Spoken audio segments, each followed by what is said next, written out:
What's up, guys? It's been a minute since I made an update video on the 383 stroker motor for the 2004 Chevy Silverado. I got the motor installed, I got it crunked, recorded it all, but for some reason I think I deleted that footage or whatever. I can't find it.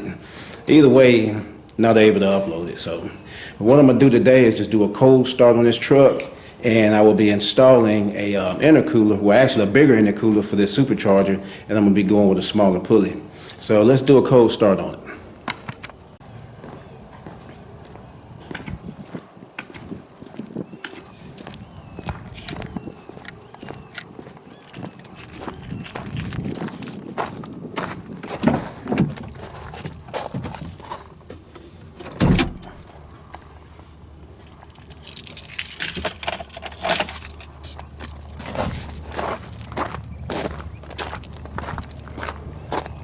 Guys, I got about 1,500 miles on this motor now. Been doing all the programming myself, and right now I've got a 3-inch pulley on there, and I'm gonna go with a 2.8, but I'm gonna need some better cooling for this supercharger. But let's get a start on it.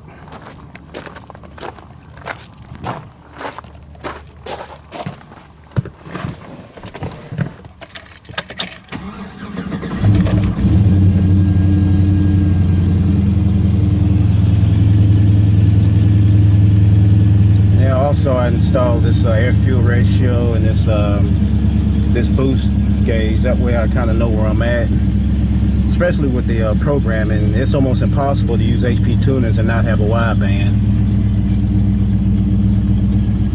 But yeah, like I said, I've got about 1,500 miles on this motor now, and with a little bit of tuning I've been doing, keeping an eye on the air fuel ratio, timing and stuff like that, it's been running great. And the cam that I'm using, it's actually 120 lobe separation, so the chop is not as bad on it. I was kind of on a smoother ride, didn't really want too bad of a chop as the previous cam in that 5.3 liter.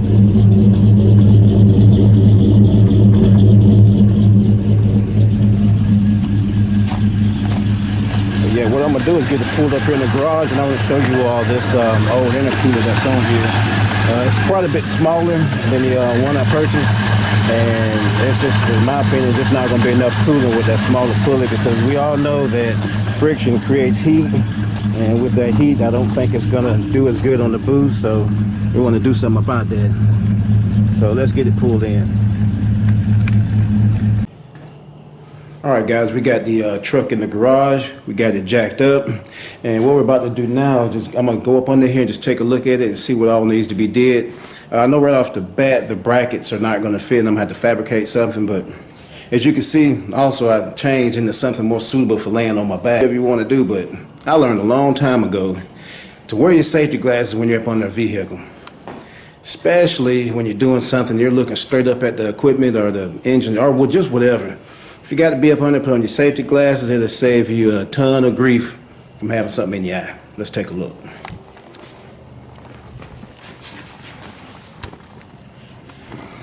Alright guys, here's the intercooler, pump,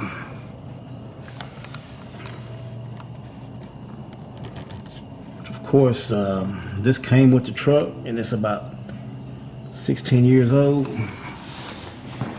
Yeah, let's take a look at these brackets.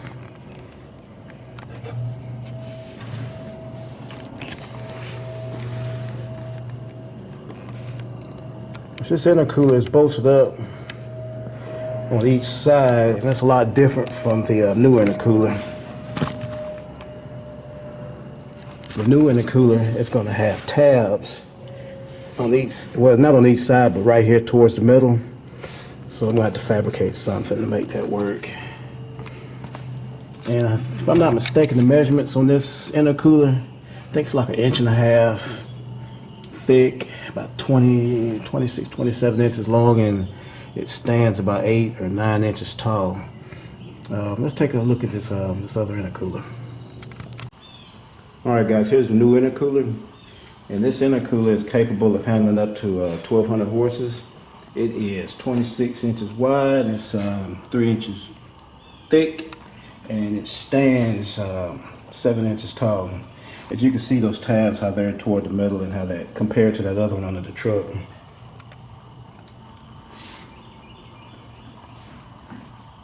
It's got 1/2 inch fittings. I'm gonna be using 5/8 hose and whatnot, but if you're interested in it, I'll have the link in the description. All right, let's get this old intercooler off.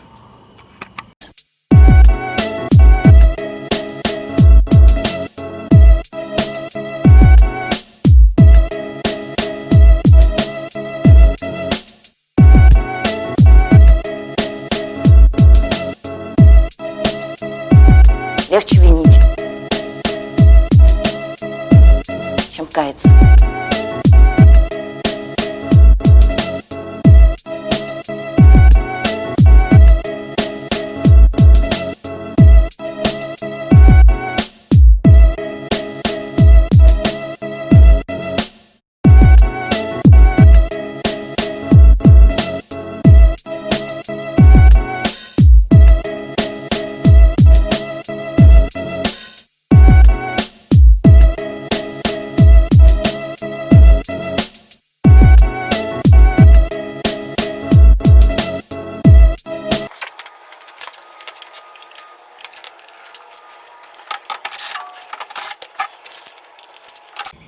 Alright guys, here's a side-by-side comparison. As you can tell, there's a humongous difference between the two intercoolers.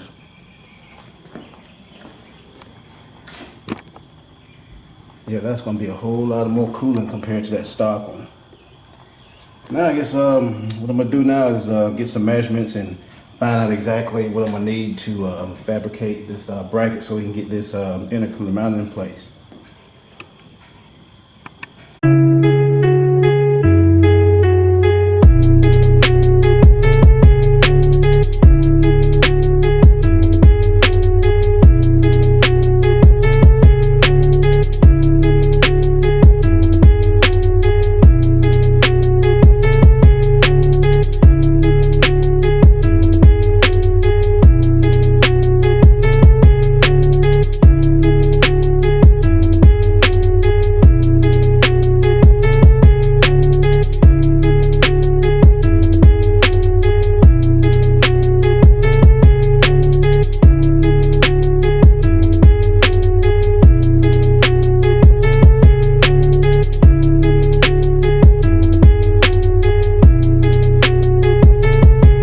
Alright guys, this is just a quick view of the bracket that I fabricated for the intercooler.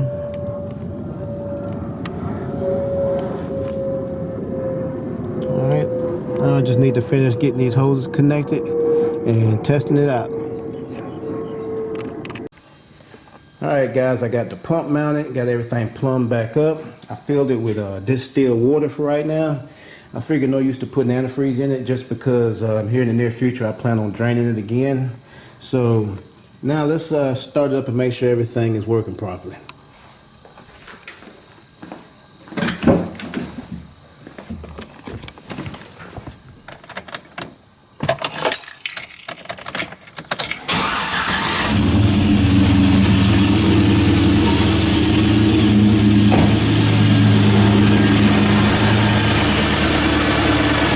All right, looks good.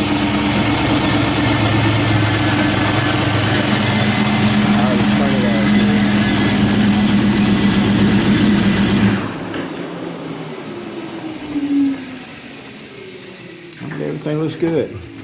No leaks or anything like that. Alright guys, hey, y'all stay tuned for the next video. As you see right now, I've got my reservoir for this supercharger.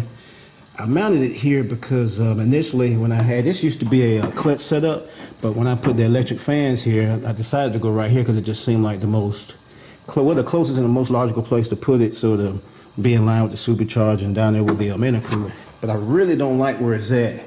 And I would like to go with something just a little bit bigger, so stay tuned for the next video, y'all. We're going to be installing a reservoir tank for the supercharger. Thanks for watching. Y'all have a blessed day.